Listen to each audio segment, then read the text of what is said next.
Gol! Això normal, allí marcava hasta el porter reserva. Allí ben flipat, el pavelló ple de gent. Vinga, alegria. És una cosa que ho somies, però normalment aquests somnis quasi mai es realitzen, i aquell dia es va realitzar. Durant la setmana es va generar un caldo de cultiu molt bonic a la ciutat, i el club va posar de la seva part baixant el preu de les entrades, i el dia del partit va ser com tornar a les èpoques del hoquei de Reus grans. Feia molts anys que no es veia ni la pista tan plena ni una remuntada així històrica. Potser no s'ho podia esperar ningú, però els que anem al hoquei, igual que sabem que a Andorra en 5 minuts pots perdre un partit, sabem que el hoquei és un deport molt ràpid. Vull dir, si agafes el contrari que se t'enfonsa o que fa un baixón o el que sigui, el pots derrotar. Sí que l'equip allà no havia jugat com per rebre un 4-1, però ho veia, crec que qualsevol de nosaltres ho veia una gesta que ni en els millors dels nostres somnis ens podíem imaginar un partit com el que va passar. Els que ho teníem clar que aixecaríem aquell partit som Jordi Garcia i jo perquè l'hem viscut anys anteriors. L'entrenador, al sortir de Corunya, del partit d'anada i veníem, diu, això no ho podem remuntar a Reus. Estaven convençuts. Els jugadors ho parlaven aquí, els que són més nous te miraven així una mica.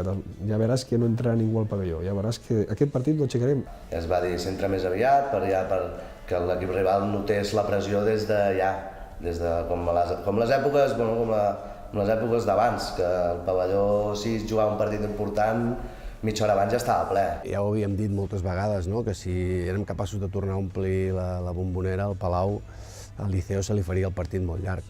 Estava a baix al vestuari abans d'entrar al partit i els hi vaig dir als jugadors, penseu que aquestes 3.000 persones que hi ha aquí confien en vosaltres, saben que vosaltres sou capaços de poder girar aquest marcador. I així va ser. El Liceo, quan va veure això, se li va pensar, mare de Déu, 50 minuts aquí poden ser eterns. No teníem res a perdre, va ser la consigna del vestidor, i quan vam començar a veure les cares dels jugadors del Liceu, que veien que a dins de la pista ens menjàvem i fora és com si també hi haguessin jugadors nostres, es va poder forjar d'aquesta manera la remuntada que quedarà a la memòria nostra i de la història del club. Jo, fins que no portàvem un bon marge de gols, no deia, no, això no està fet. És que el Liceu és un gran equip, però al final ho va aconseguir l'equip. Tota la gent que va vindre en la remuntada, per exemple, doncs que és quasi com un títol, perquè era una fita extraordinària, que la vam poder convertir en realitat. És una victòria compartida per tots i amb el mèrit que a tothom se li pugui atribuir. Encara que després no sabem el que passarà a la final fort d'aquesta Copa d'Europa, però el que ve cert és que el Reus s'ha merescut arribar. És una cosa que ningú podrà oblidar i que segurament es va celebrar més que inclús que un propi títol. Ens hem tornat a presentar a la Final Four d'aquesta ocasió d'Oporto i, per tant, està obert. Que podem tornar a viure una altra temporada espectacular quan no s'esperava. No és impossible. Les vegades que les hem guanyat sempre ha sigut quan hem sigut inferiors. I aquesta vegada també som, com que diu, l'equip més inferior. És que no sé com s'adonarà. Ojalà. M'agradaria tant, ojalà, però... Un regal pels 30 anys i també pel club, que últimament sempre quedem segons, sempre quedem subcampions de les finals.